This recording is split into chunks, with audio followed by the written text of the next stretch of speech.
Des chants comme celui-ci résonnent régulièrement en Égypte depuis le début du conflit dans la bande de Gaza voisine.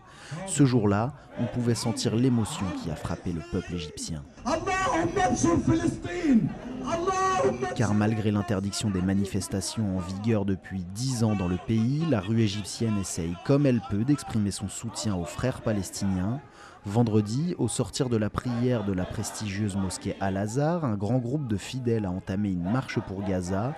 Elle a été aussitôt dispersée par la police. Hilal, 63 ans, rencontré lors d'un meeting politique au Caire ce week-end. Le peuple palestinien est aujourd'hui soumis à la haine et aux violences systématiques de ses droits. Il y a une guerre pour éliminer ce peuple et sa cause, mais les mouvements de résistance dans le monde entier l'emporteront toujours.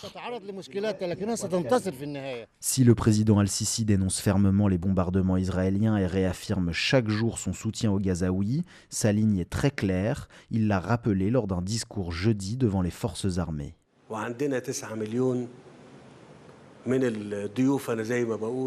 Nous accueillons déjà 9 millions de ressortissants étrangers en provenance de nombreux pays. Mais s'agissant de la bande de Gaza, le risque est très élevé car cela signifierait liquider la cause palestinienne.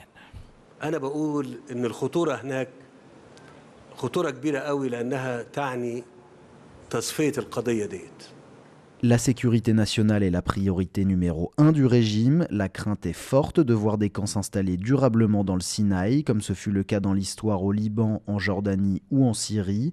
Et le poste de Rafah qui sépare l'Égypte de la bande de Gaza était toujours fermé ce mardi. Martin Dumas-Primbaud, Le Caire, pour Médien.